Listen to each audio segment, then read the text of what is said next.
அன்பிற்கினிய மாதா தொலைக்காட்சி சுபஞர்களே, தமிழ் மணக்கும் அன்பு நெஞ்சங்களே, வணக்கம். திரிகடுகத்தில் இணைந்திருக்கும் உங்கள் ஒவ்வொருவருக்கும் நன்றியின் வாழ்த்துகள். இன்று நாம் திரிகடுகம் எண் 57 நுழைகிறோம். இன்பம் அளிக்காதவை.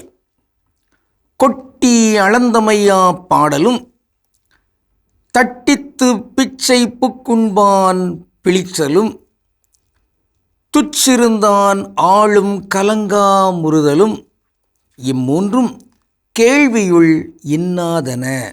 திரிகடுகம் 57. இன்பம் அளிக்காதவை பல இருக்கின்றன.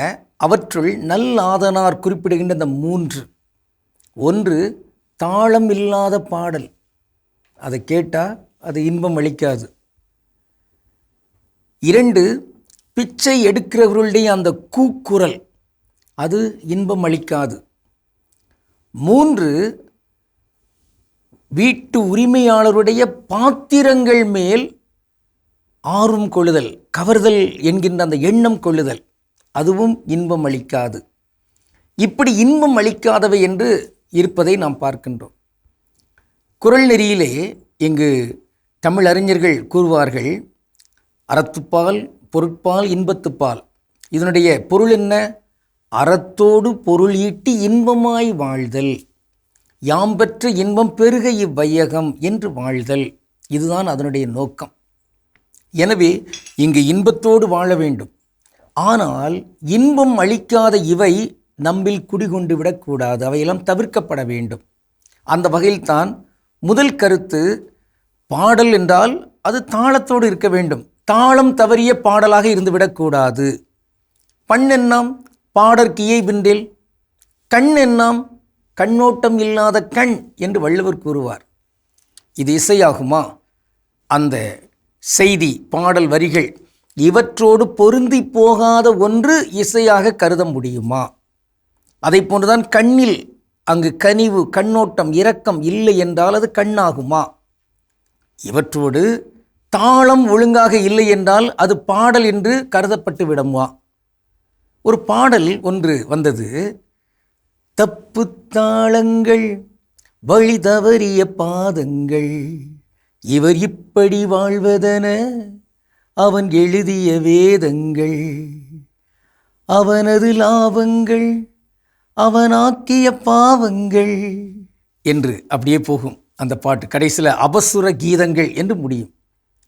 ஆக ராகம், இசை, பாடல் இவையெல்லாம் தாளத்தோடு இருக்க வேண்டும். ஒழுங்கமைக்கப்பட்ட தாளம், பல தாளங்கள் இருக்கின்றன. ஆக அந்த தாளங்களுள் ஏதேனும் ஒன்றில் அது ஒழுங்குபடுத்தப்பட்ட பாடலாக அது அமைய வேண்டும். அதுதான் இன்பத்தேன் வந்து பாயுது காதினிலே என்று சொல்வதற்கு உகந்ததாக அமைய முடியும். ஒரு சொல்லாடல் உண்டு, ஆடுற மாட்ட ஆடி கறக்கணும், பாடுற மாட்ட பாடி கறக்கணும் என்று. அப்படி என்றால் அவரவருக்குரிய அந்த நேர்த்தித்தன்மை எதுவோ அதன் அடித்தளத்தில் அங்கே பொருந்தி அவரை நல்லவற்றை செய்ய வைக்க வேண்டும். இந்த வகையில் அந்த பாடுதல் என்பது அது ஒரு சிறப்பான ஒரு தன்மையாக இருக்கிறால் அந்த பாடல் அபசுரமாக மாறிவிடக்கூடாது. ஒரு நிகழ்ச்சி ஒன்று இவ்வாறு அமையும். அதாவது யானைப்பாகன் ஒருவர் யானை வளர்த்தார். மாலை நேரங்களில் அப்படியே தெருவுக்கு அழைத்து செல்வார். அங்கு வித்தைகளெல்லாம் காட்டி அங்கு அதற்குரிய தொகையை பெற்று வருவார்கள். ஆனால் அந்த யானைப்பாகன் ஒரு இசைஞன். அவன் இந்த தபேலா நல்ல வாசிப்பார். நம் மாதா தொலைக்காட்சி இயக்குனர் டேவிட் அவர்களும் நல்ல ஒரு தாளம் போடுகிறார், இளங்குறுமடத்தில் தெரியும். இப்படி இசையமைத்து கொண்டிருப்பதையெல்லாம் அந்த யானை பார்த்து கொண்டு இருக்கும். அப்படி பார்க்கின்ற பொழுது அந்த யானைக்கு என்ன புரிதல்? என் தலைவருக்கு நான் உதவி செய்ய முடியவில்லையே, அவர் ஒவ்வொரு நாளும் எடுத்து வைத்து அதை உடைக்க பார்க்கிறார், ஆனால் உடைக்க முடியவில்லை, நான் தடிமாடு மாதிரி இருக்கிறேன், செய்யலையே என்று சொல்லி ஒரு நாள் அவர் இல்லை, இங்கு சங்கிலியை அத்துக்கொண்டு அப்படியே அந்த தபேலாவை ஒரே போடாக போட்டு உடைத்துவிடும். இந்த யானைக்கு அந்த இசையின் தன்மை தெரியாது.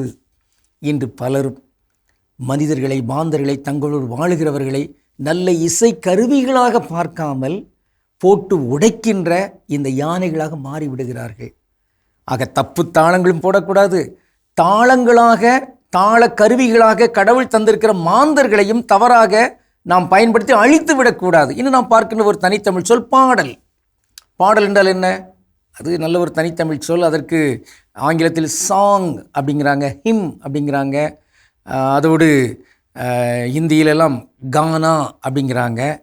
தமிழில் நாம் பாடல் பாடுவோம், பாடுதல், பாடுகை, பாடற்குழு, பாடகர்குழு என்கின்ற அந்த வகையிலெல்லாம் இந்த சொற்களை நாம் பயன்படுத்துவோம்.